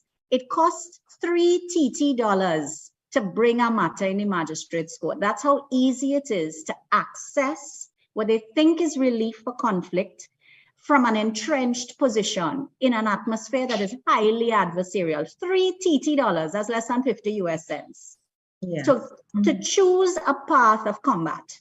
And it's for us who understand the language to try to change the conversation in this transformative approach. So I agree with Christine, Martha, Joanna, and with you, Renee, in that it's for us to try to change the culture. So we have to be so careful that we are not entrenched in the formal activities that we are tasked to do. So sitting where I am, even in the criminal division, no longer in the magistrate's court, I still have to always remember I'm also a mediator in everything that I do, no matter how adversarial my natural process is. So that you are correct, in the magistrate's court, you will have a lot of magistrates referring parties to community mediation. But I think we have to go a step further, judicial officers as a whole, to explain in a few words, in a couple sentences, what that opportunity is. Now, we know what BATNA means. How do we communicate to these parties before they reach to you, Renee and Joanna, and to your operations, to your officers? if they appreciate what BATNA means, because BATNA means you come back to me and I make the decision for you. And you might end up leaving the courtroom equally dissatisfied, especially when it comes to family type cases where, they come, they file the matter, they are before us. We can make the decision for them. We apply a formula according to law. That's not always workable. Or we can choose to help people appreciate the concept of co-parenting and what that means and how to practice skills of de-escalation. So I just wanted to stick that in, and that's what we're trying to do in every single division of the judiciary, including where I sit in the criminal division of the High Court.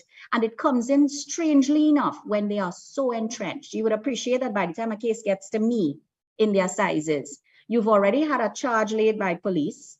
It's serious enough to have a preliminary inquiry, so people have already given evidence. And let me tell you, there's nothing quite like somebody taking an oath, testifying to cause entrenching of a position. You have a filing of an indictment and you reach the High Court now and you're ready for trial.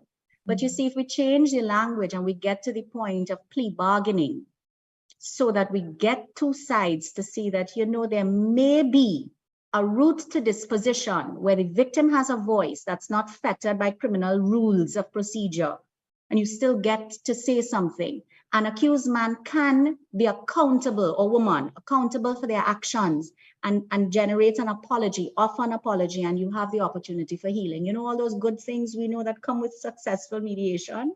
So it's about bringing in mediation skills, even in institutions where we can't really use mediation forcefully, or you know what I mean. We try to bring in the skills, but I would like to see us at some point in time, and I may get in trouble for saying this, I would like to see us, even in hard cases, what we call hard criminal cases, use victim offender mediation successfully. Many have done it before successfully. We wouldn't be the first, and the benefits to come will be great that we can generate. So I'm going to stop now, Renee, and hand back over to you. But thanks for letting me squeeze part of my presentation back in. Thank you very much. And Justice Hines would have talked about restorative practices and using those restorative practices and possibly expanding, because originally the legislation would have been written to include criminal cases and was taken out. So at some point, we are now celebrating, it was 2004, sorry. So we are celebrating 20 years. Is it at the point where we can write that back in or include mediation or mediation principles to deal with criminal matters? But one of my other questions I wanted to ask or hear feedback from you all about is, what other government agencies do you think, or legislation do you think that we can include ADR or mediation in particular when we talk about changing the conversation in Trinidad and Tobago? So we have here community mediation, which is already built into the legislation. We have the mediation board represented, we have the judiciary represented, we have stewarding and the EOC. Is there any other agencies or legislation that you think, you know what, we have reached the point where we can include ADR or mediation into that societal structure or that government structure? May I go? Yes, you may. I think we most definitely have to include the Ministry of Education. Most definitely. We can't want to speak about impacting crime in a meaningful way if we want to teach skills to adults who have perhaps been hardened or shaped and formed by psychosocial issues that we can't address at this stage. As a matter of fact, we'll be working overtime to try to undo harm that has already been caused. We have to change children. We have to impact. We want to talk about a transformative approach. We have to include these skill sets in the forming in order to transform our society ultimately. And I mean from as little as preschool, teaching children how to show respect, how to listen actively, how to teach children not to roll your eyes, but to look at somebody and practice active listening skills. Listen and perhaps soften your approach, because you might change your view ultimately. That's my contribution.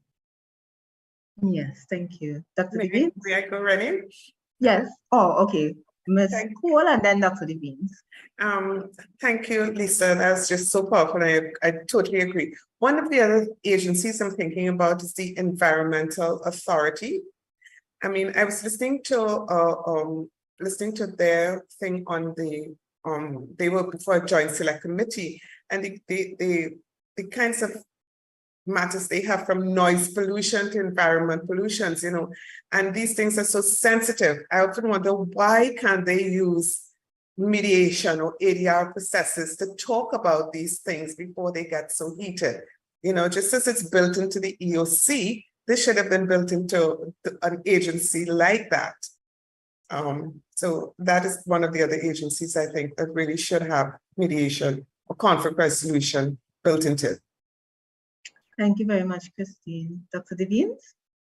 Thank you. I just wanted to further add to what Judge said. I think it's also critical, not only that children learn, and that's critical, because one of the things that's really I'm passionate about, this is what my dissertation was about, was intergroup conflict. As you do projects in school, we understand the value of that. We introduce it into the school, but we really don't provide the mechanisms for them to learn how to do it. And worse yet, we don't train those who have to train them how to deal with. So in addition to the children, there is also a lot of space for the training of teachers, because you need to teach the students that how to dialogue in a way that's effective, you know, so it's really twofold. So it's the children, but also the school. So I just wanted to add that, the teachers, sorry, so I just wanted to add that. If I may. Yes. All right, so in essence of time, even the presentation had stopped right there at peer mediation. It was actually on that slide. And at Community Mediation Services Division, it's an approach that we have taken to collaborate with Ministry of Health so that we can train persons in peer mediation. At this time though, we have been able to successfully start or build awareness of the program at primary school and secondary school level. But we have been having the conversation surrounding if we could get that support, and definitely if it's built into the education system to start earlier. So I agree with you in terms of starting at maybe preschool. So, you know, those are the early developmental stages, and that's where you start to learn and develop, you know, your behavior, your thoughts and perception as identifying the transformative approach. So it's something that we're doing, but some challenges that we experience is that, you know, if it's not part of the agenda, then to even schedule the time and to even get the cooperation. So there's willingness sometimes, but then when they realize, okay, I have this particular curriculum to go with, I have my own set agenda in the school, how am I going to find time for this training? So if it is built in before, then it could be a more seamless approach so that we could all be on the same page and plan beforehand. You know what I mean? So it is happening, but if it's done that way, it would be much easier and sustainable. Renee, I think another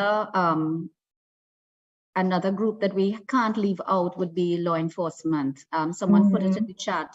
But if we think about society in general, when the idea of a conflict arises, there are certain go-to numbers or go-to agencies who get involved very quickly. And you have to think about policing. Now, I always hear it said that all police officers are community police officers. And I don't know if all police officers understand what that really and truly means. But I would like us to engage in training and a collaborative approach to transform the approach of policing, so that we practice skills of de-escalation. Too often, the relief that is sought escalates the conflict, so that persons walk away worse off than when they sought help or they sought assistance. So we have to look at that. And I mean a harder conversation as us thinking about police officers practicing diversion routes and not the go-to of which charge does this behavior fit, and slap a charge on and set them before the courts. We have a real opportunity with first responders in any situation of conflict. And a first responder can be a dean of discipline in a school. A first responder can be a form teacher, a principal, it can be the police officers, but whoever first responders are to conflict, they have to be able to practice skills that de-escalate the conflict and put parties in the best position to walk away with a favorable outcome, or as good an outcome as possible. Yeah. Thank you very much. Yes, so I have Ministry of Education collaborating with Ministry of Education, including in the legislation for the Environmental Authority, training teachers as well as students from the earliest level, excuse me, TTPS, and looking at first responders, and not only looking at first responders as persons who may think TTPS or the Army or persons in health, but also the dean, the person who interacts with the student at each level. I would also like to propose regional cooperations. That new legislation, you know, counselors deal with a lot of conflict, and I would also think that that should be an option that they can, should be included and written in to the policies and how the legislation is executed. So we are at 10:53, and I really want to respect persons' time. So I do have another question, but I suspect very much we are going to take 2 questions from our participants.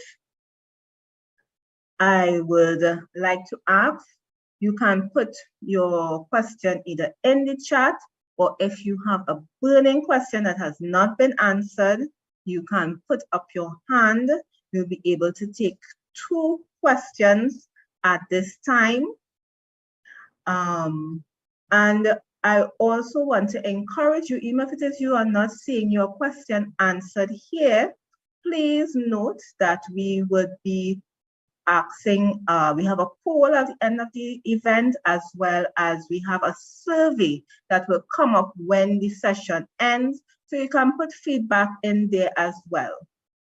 Okay, so I just want to ask 2 persons, if it is you have a burning question that has not been answered based on our presentations today, or, so I'm looking through some of the questions.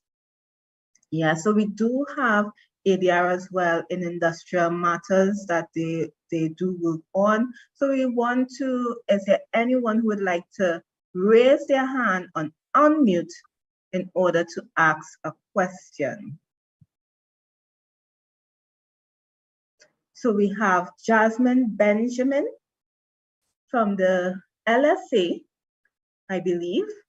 And that is also another organization that I believe the Land Settlement Agency should have built into its process conflict resolution methods. And I believe they do actually. Ms. Benjamin? Yes, good morning. I actually typed my question in the chat. I was asking, where can we find out more about the National Empowerment Program? Because I found it very informative, because our mediation methods often are very reactive. And so actually doing the training beforehand, I think that would be so helpful in the communities that we deal with as the LSA, and also for other persons as well. So I don't know if Ms. Joseph could speak to that. Thank you. Yes. Jasmine, thank you so much for asking. We will be starting the annual rollout of it from the 19th of July to September 28th. The registration dates for each module or course would be available on our website. So that's Ministry of Sport and Community Development. You click on our division, Mediation, and you'll be able to register. Outside of that, as I mentioned, we also, because this course is oversubscribed, this program, sorry, we also try to work with agencies and ministries, NGOs, etc., separately, because you have a big staff complement, and perhaps we could organize the training with your staff as well.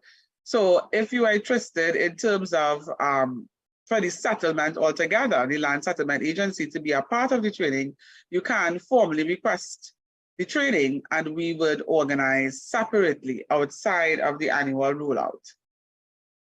And our information is in the chat in terms of contact number, email address outside of the website.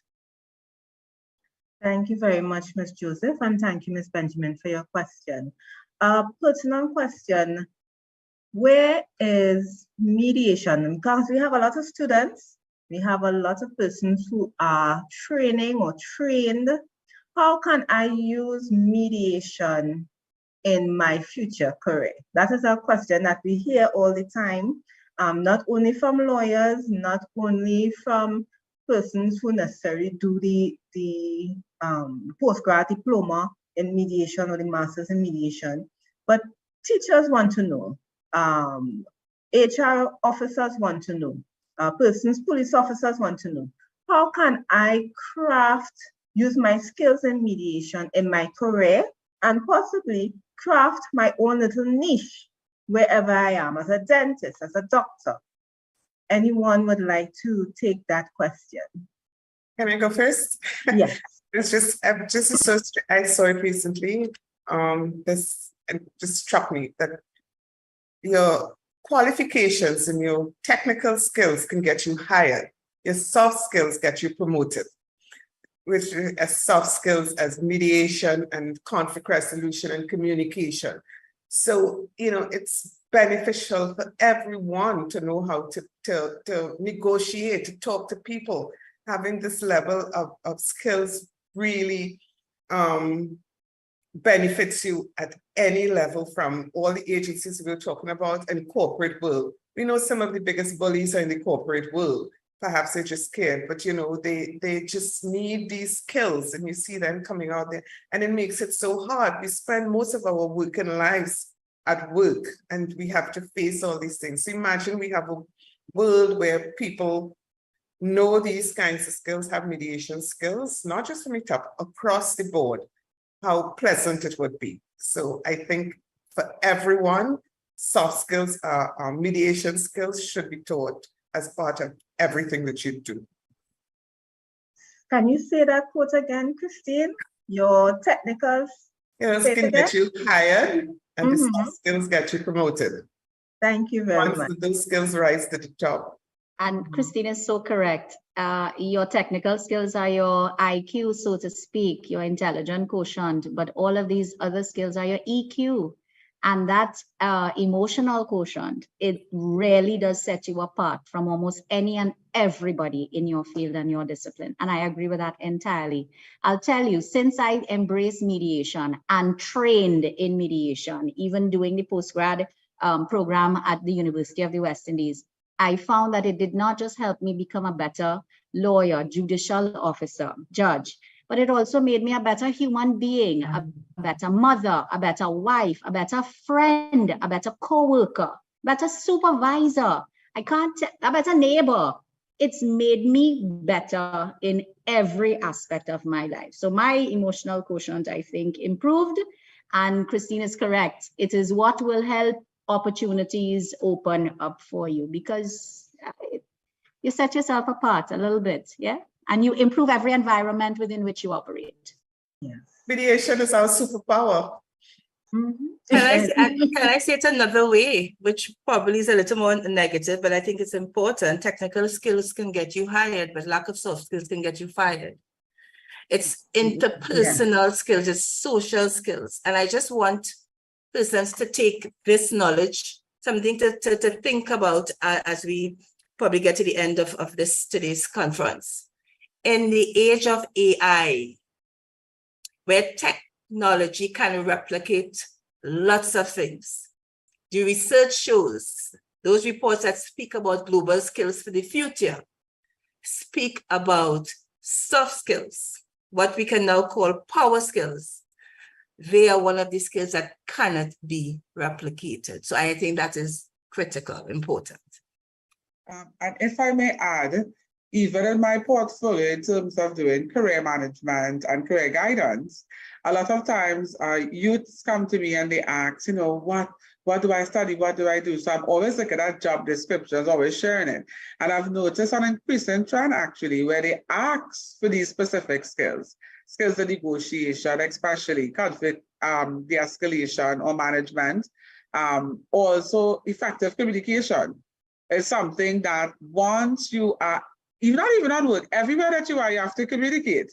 And we know that that's one of the main issues that could cause a disagreement. Sometimes you don't even know how it started when you look back, and it's simply maybe you weren't listening, or you responded in the wrong way. And before coming on and logging on to this conference, a personal friend of mine actually told me, since you're part of the mediation division, I'm just thinking you have really changed, just improved your ability to be a good friend. The same thing that you were saying, Justice Hines.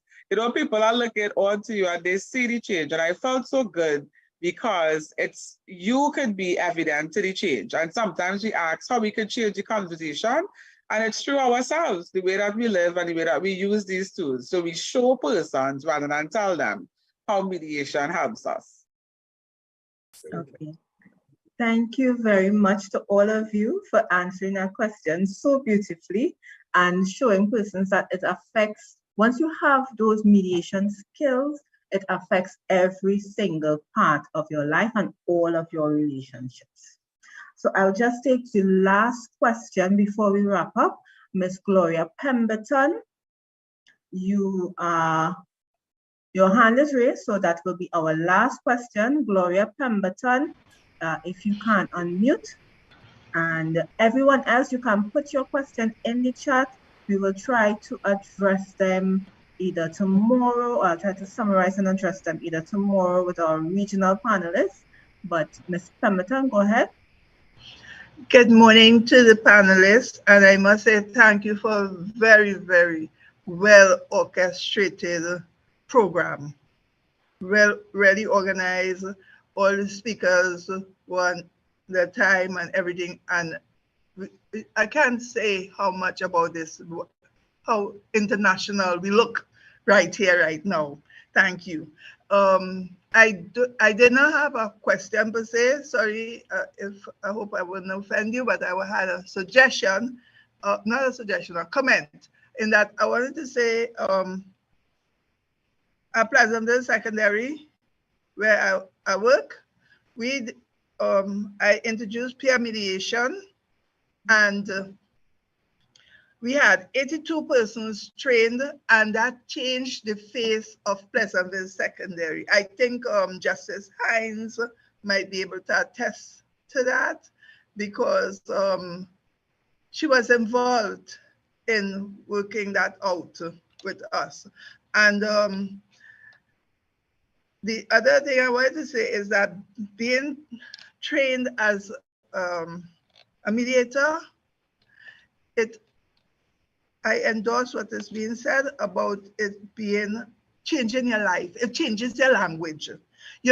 Understand why there's a need to ask instead of bullying somebody into, hey, type that letter for me. Would you be willing to assist me? Would you be willing to assist me? Would you be able to help with this afternoon? Those kind of languages. And I just want to put a plug also for community peacemakers, where I am allowed to practice as a mediator, because I'm not certified. I am trained, but not certified. And we have different levels of mediators, so you all would know that. But building up to my certification, I work along with community peacemakers, and we are in San Fernando. And I want to say this because I think that people can reach out to community peacemakers. If you've been trained, you get the help you need.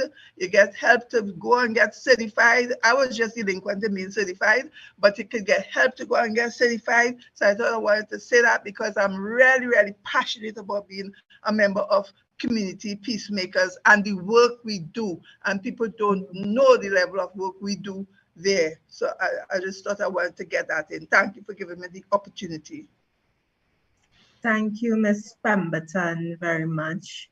And as we see, mediation is happening in every corner of Trinidad, right? So it's up to us to get the word out. Even with it happening in every corner of Trinidad, people still don't know. So we have to ramp up our messaging and creating opportunities to bring awareness across Trinidad and Tobago.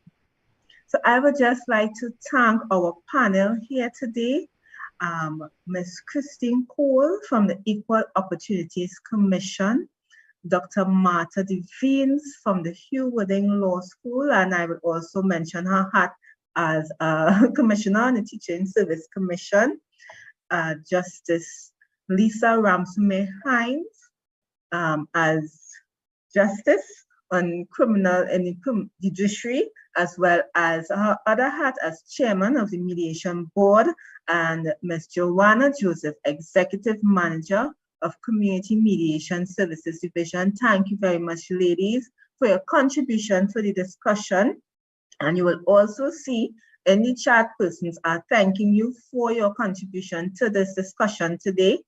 And I will also encourage persons in the chat, you can send your love, use the reactions, use the chat to send your appreciation for these ladies and what it is we have discussed here today. So thank you all very much.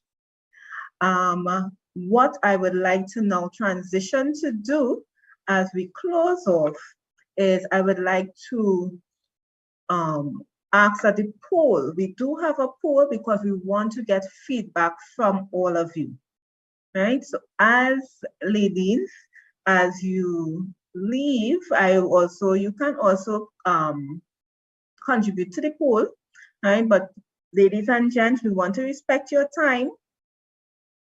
So we would like to now put up the poll, and there's also a survey that will come up when it is you leave today's panel discussion, right? So we want to get immediate feedback.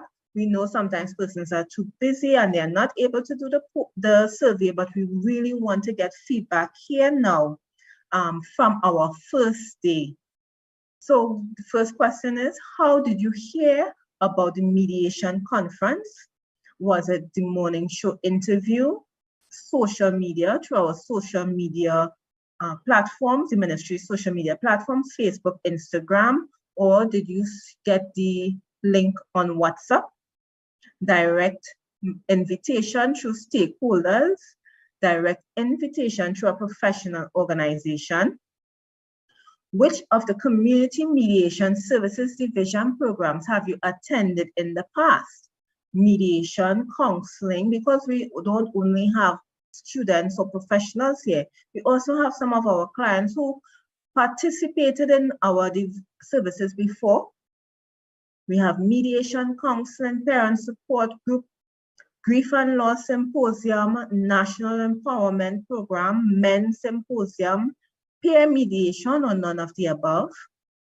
The registration process was simple, so strongly agree, agree, neutral, disagree, strongly disagree.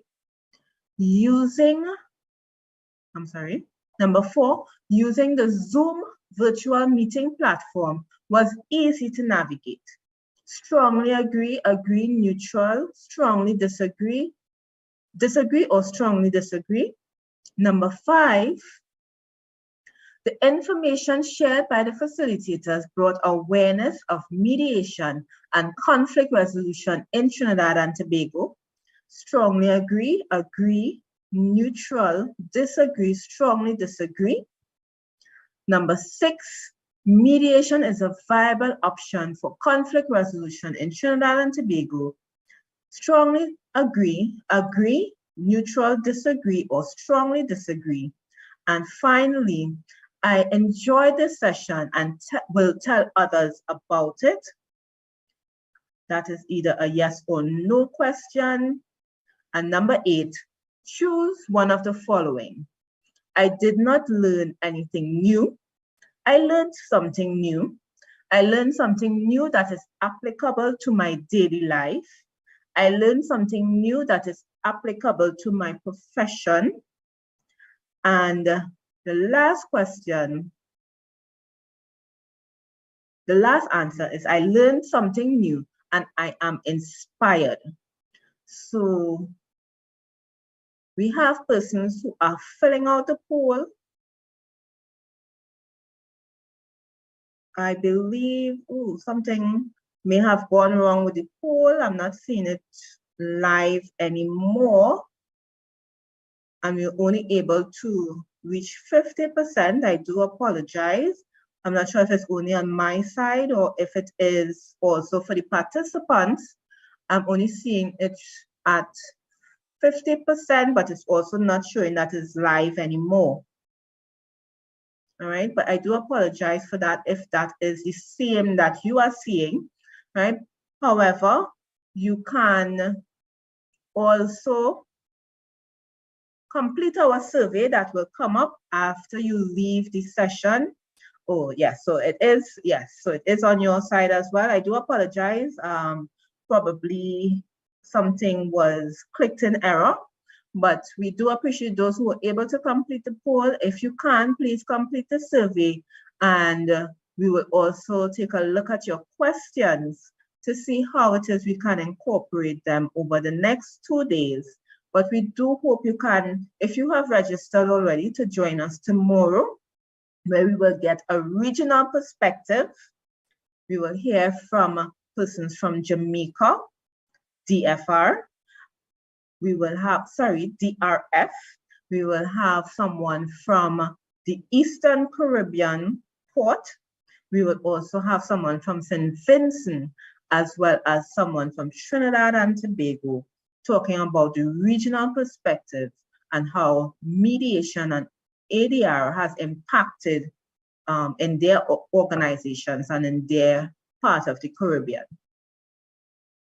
Okay, so thank you very much. Good day, everyone.